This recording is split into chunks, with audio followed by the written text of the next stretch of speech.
Crazy Hamburger! What's up? It's a culture detective here investigating your favorite movies, and I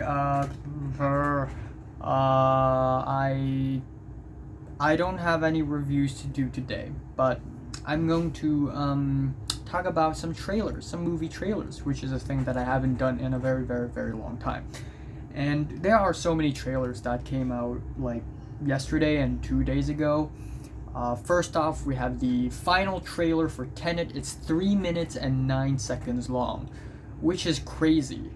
Like, how much are you going to spoil? But even so, I probably won't even understand what's going on, because now I haven't seen Tenet, of course, and I don't know when will Tenet be in Hong Kong cinemas, but the second it is in Hong Kong cinemas, I will rush to the cinemas to see it, okay?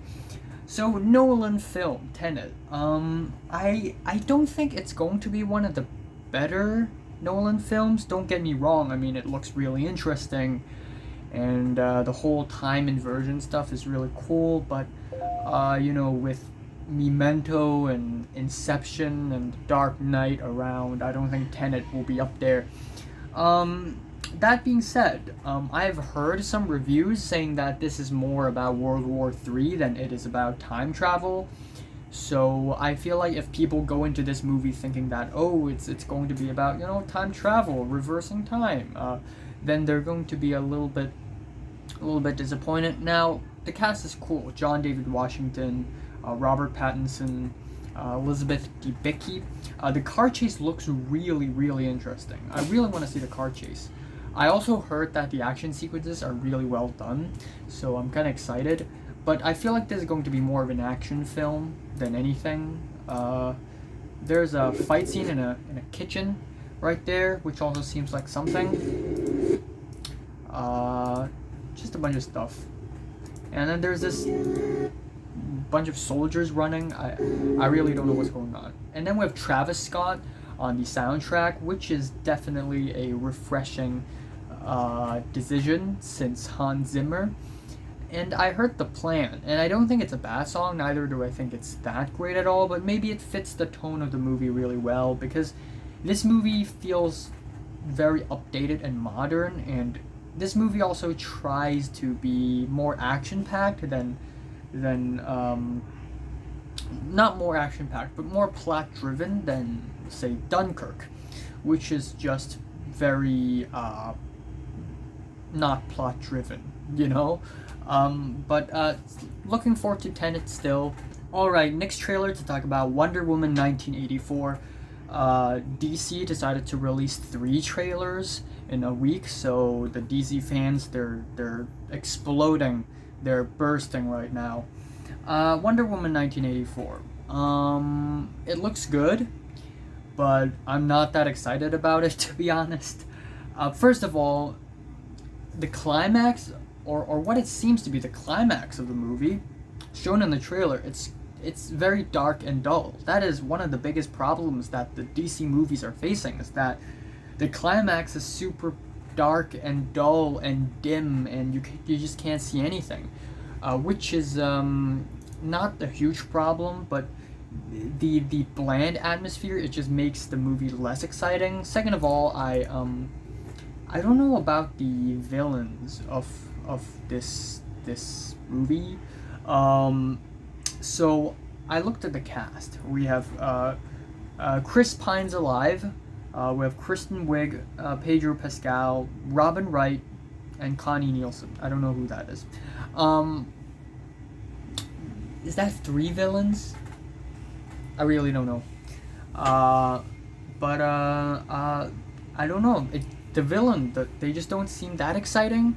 So I really don't know what to expect for Wonder Woman 84. But I'll watch it, because the first one is actually pretty nice. Alright, so up next on the list we have the Batman movie, and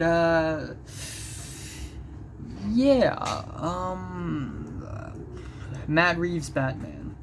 So yeah, I'll watch it. It looks pretty interesting. It looks pretty cool.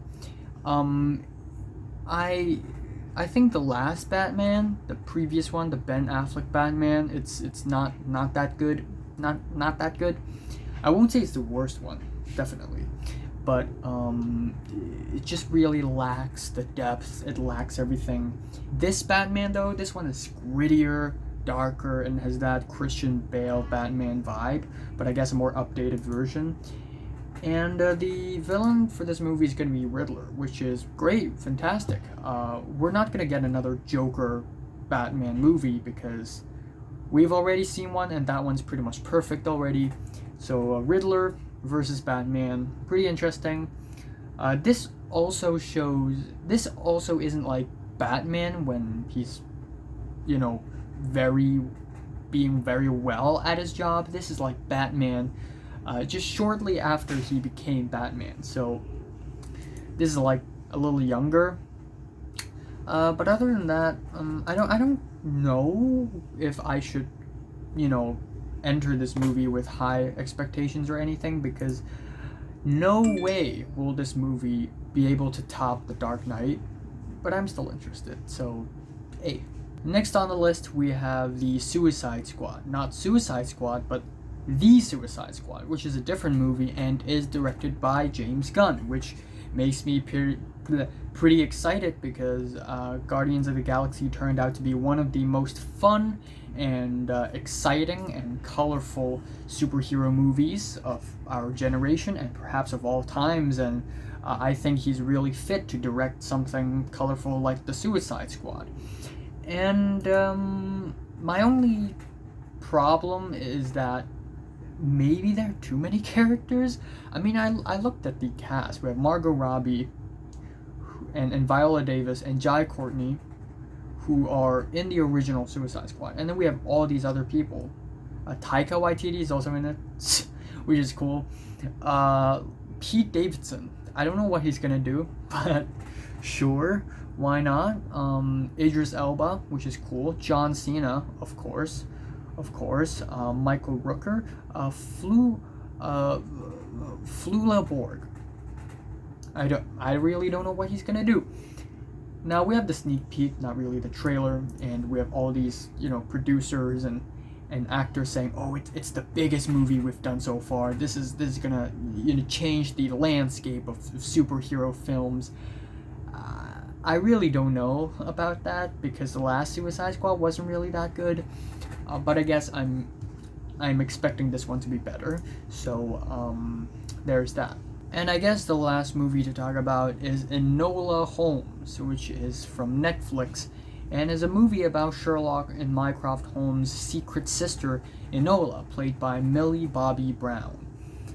I saw the trailer and I thought this is really underwhelming because I guess it just doesn't have the eccentricity that I like, that I've seen from the Robert Downey Jr. Sherlock Holmes movies and the BBC Sherlock series. First of all, the Sherlock in this movie is Henry Cavill, which is like a huge downgrade from the Benedict Cumberbatch or the Robert Downey Jr. And it's not that he's a bad actor, it's just that he's such a basic person. He acts like a normal person. He acts like a really handsome lad. That's who he is. And then we have Enola Holmes, who I guess isn't really that interesting. In the BBC series, Enola Holmes is this criminal mastermind who's kind of psychotic and crazy, but this one's just like comedic. And after watching the trailer, it appears that a lot of this movie is going to be comedic as well, which I don't know if it fits the tone at all. So I really am not sure.